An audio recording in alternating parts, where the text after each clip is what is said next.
another James Montreal beer review. This is episode 5, so odd numbers, and odd numbers, as I've said in the previous review, are going to be non-American craft beer. And today we're going to look at a German beer, and this is Warsteiner Premium Dunkel. So it's a dark lager, specifically it's a Munich style dark lager, and I've only reviewed one beer of a similar category. And I have tried this just once at my friend's house in Transo, but he didn't give me a glass that time, so I couldn't really, fully judge this beer and make my own opinion of it. But I did like it as it was back in the day, so I figured I'll pick up a can, which I did, I think, end of May. So it's been a while since I've had this, but it's still not expired. It should be good and fresh. Standard can, as you can see, also comes in bottles, but not in Canada. I think in the States you can find this in small bottles. It's 4.8% ABV, so slightly below average for your standard lager, but it's certainly pretty appropriate for this style, for the dark lagers. Now, dark lagers are not very potent beers, obviously, and they're not the most complex ones, but they, in my opinion, they have more flavour to them as opposed to standard lagers, and very nice. You get a full-bodied flavour without, the alcohol or anything like that. And not to be confused with the Schwarz beers, which are a bit different, quite a bit different. So Warsteiner comes from the town of Warstein in the Rhine-Westphalia region of Germany. I think it's the west-northwest. It's close to Dortmund, relatively close to that, which is the city they make Dab in. And it's the biggest employer, this brewery. They've been making beer for quite a few hundred years, and now the biggest employer in the region. So there's not much else in the bottle. Of course, they brew this according to the German purity law, so there's no adjuncts in this beer. So let's briefly talk about the style now. Not much. Alright, so Dunkel beers are Dunkel lagers. Dunkel just means dark in German, really. These are Bavarian type beers as well, and up until the 19th century, actually, they were more popular than your typical Helles pale Bavarian type lager, because the technology wasn't, before the 19th century, technology wasn't up to the scale of producing beer on a massive year-round basis. So these beers are usually reddish brown to medium brown in colour.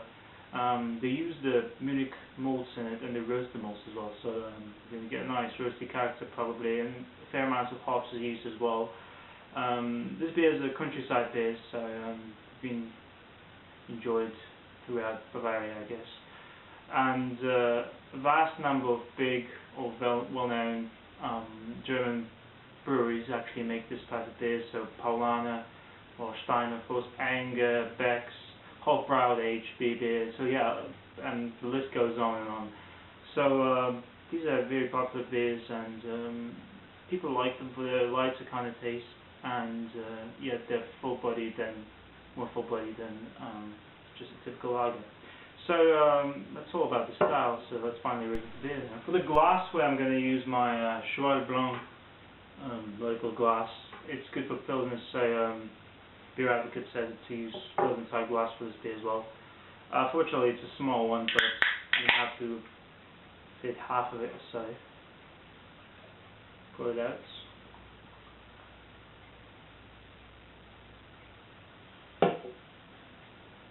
Alright, so it might appear a bit darker than it actually is, but to me, this is a nice clear medium brown colour body with small bubbles rising up, and half of them actually sticking to the glass at this point.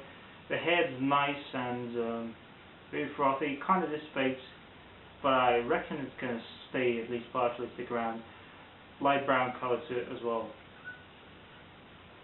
So yeah, it's kind of clear. Of course, it's a filtered beer, it's not a bottle condition or anything. Nice light caramel toffee notes and those. Nice floral hoppiness to it, a bit of that grainy, typical lager smell. Probably has to do with the can as well, but sometimes, it's just the way the beer's brewed. Now I'm starting to get a bit of the fruity, flowery touch to it as well. Maybe like raisins, prunes, dark fruit, but not to the extent of being, too massive. So, smells nice. Let's give it a try now. Cheers.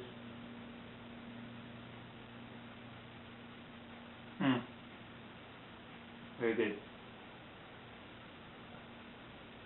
There's just enough flavour in it.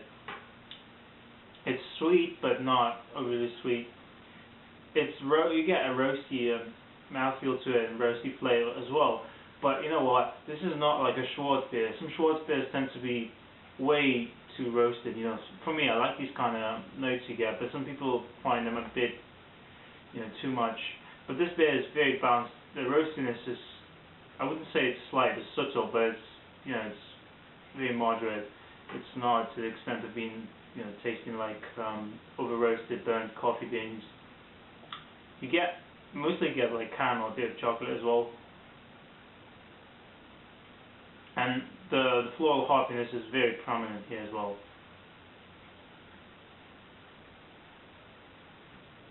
Carbonation is very moderate as well. And overall, this equals drinkability to me, because there's just enough flavour to make it enjoyable, but not, to make it a sipper kind of beer, like the saison I had the previous review, for instance. I'm going to add a bit more. It's such a good beer. Even tasted good from the can the first time I had it, about a year ago or so. And not much in the way of lacing, I guess, but it has a good glass. I'm thinking could probably use some other types of glass for this beer. Very good for the style as well. I've had a number of Dunkels in my life, but it's mostly on tap, and I can't recall all of them, but it's a very good performer. So let me lay down some thoughts and speak to you. I'm back, but I'm a bit disappointed, I've got to say. If you drink it kind of slowly, the taste starts to be compromised, I think, a little bit. In the beginning I was very, very pleased with the taste. It was very balanced, enough sweetness, enough malts, enough bit of hoppy bitterness and the floral mints as well. But as I drink more of it, it kind of becomes a bit bland. And overall, it's kind of light-bodied, light to medium-bodied, but it's very clean, but it's just a tad watery as well. So with time, the taste becomes a bit sour and drier, more bitter, but probably in a bad way, and you get less complexity to it. So you get that stuff is quite big, but still, it's above average. I think it's a solid performer. You could drink quite a few of these. It doesn't become bad to the point it's not drinkable. It's still very highly drinkable, I think. And the carbonation is, next to nothing at this point. It's very flat, but that doesn't really get into the way. It's still pretty pleasant, but it's not as good as it was during the first few sips. So for the grade, it's going to deserve a 7 from me, I think. It's above average, but it's not quite an 8, because if the taste didn't go downhill, I'd probably give this an 8 or even a 9, because I was kind of pleasantly surprised at first, but you never know what happens with the beer. Sometimes it goes a bit wrong. So it's a 7 out of 10 for Warsteiner Dunkel, Premium Dunkel. And I guess we covered this style for this season.